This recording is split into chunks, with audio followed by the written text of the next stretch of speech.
Two men who love each other for the sake of Allah, and they meet upon it and depart upon it. It also encompasses the women. So it's a quality, and it's not necessarily two people. Some people say, oh, it's like a soulmate, is it? Is it somebody that I meet specifically, just two of us, best friends? You know, BFFs, is that what you mean? No. The focus here is on the quality of the person, not the numbers, nor specific people. It's the quality that you have inside your heart that shows outside. What is that? The type of love that you have for people, how you love them, and based on what? What do you love people based on? What is your criteria? What is your measure? What is your balance? You cannot decide. Your heart decides. A lot of people misunderstand love and the heart in all avenues of life, especially in the modern day, Gen Z. They got love all twisted upside down. And I believe it's because of their lack of understanding of what love is that relationships are also not stable. Got a twisted idea of love, a fantasy of love. I don't know where it's coming from, but let me explain something to you, brothers and sisters. There are those who love other people personally because of what they've done for them, or natural love unconditionally, such as children, parents, like that.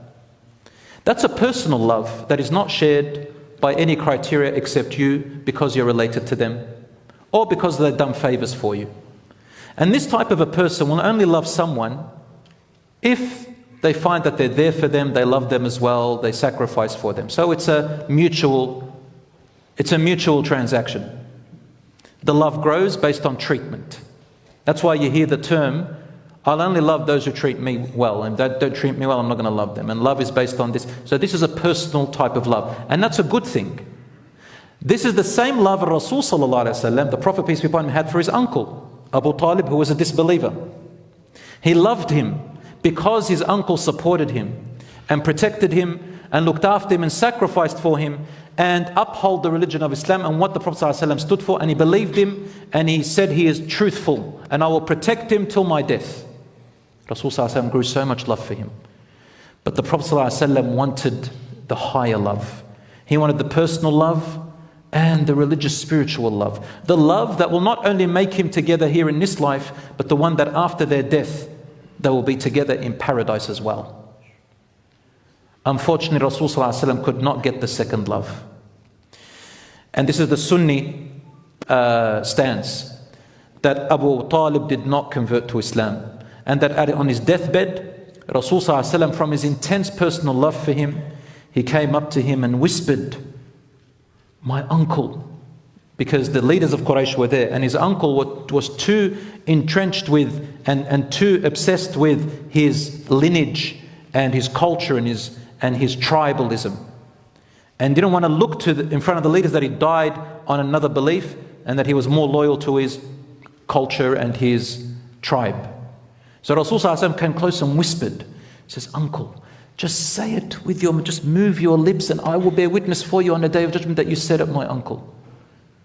But he said, no, on the religion of my lineage and forefathers.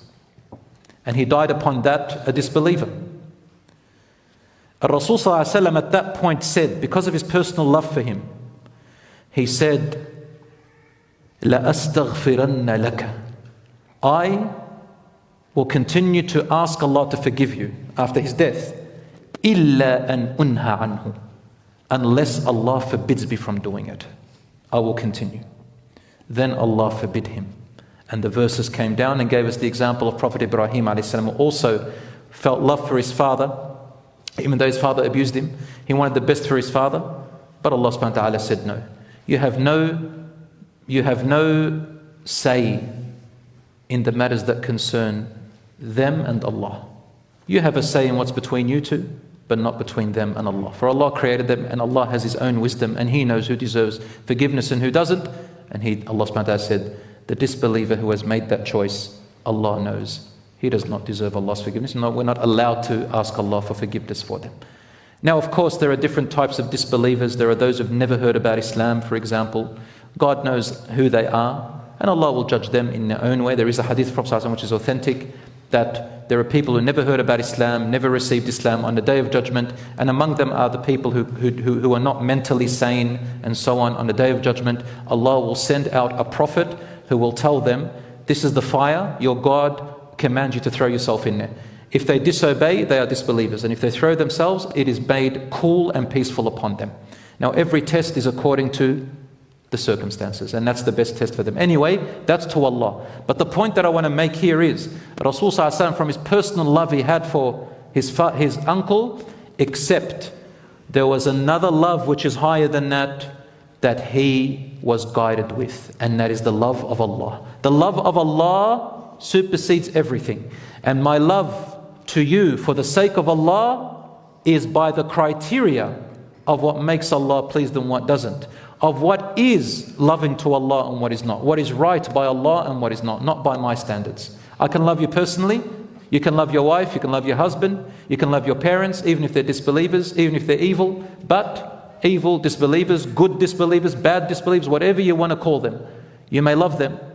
But the love for Allah's sake is something different. That's special. And some people can love others for materialism, because they want something from them. They look at what they have. And let's say, for example, my love is money. And I find someone who I know by having a relationship with them in whatever, partnership, whatever, I can get a lot of money out of them. So I show them love. But it's not because I love them. That's called fake love. Because of the love of what I can get out of them. Those are two-faced people. They also show you love. And these are people who will only love you so long as they can gain something from you. The moment that's gone, they disappear as well. The third type of love is the one that you love someone for the sake of Allah. Now, who has that? The only people who can do that are the people who already have established the love of Allah already. They already have a love between them and God. And Allah loves them. You will find them automatically drawn towards the people Allah loves. Who are they?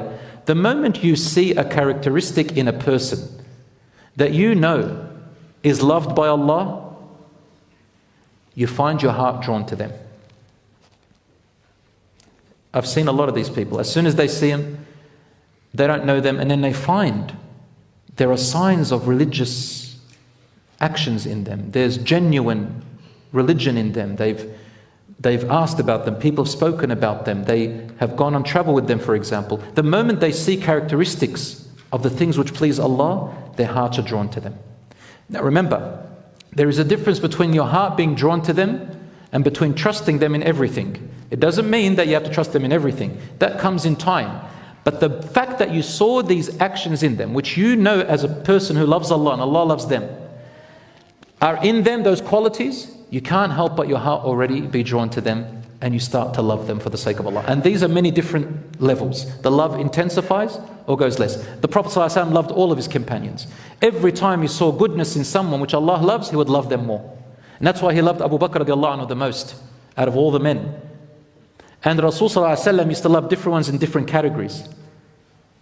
And he used to say to Abu Dharr, Wallahi I love you. And to Mu'adh, Wallahi I love you. And so I love you, if only you would do this. So loving for the sake of Allah means you love the person for the qualities which Allah loves in them. That's a special type of love.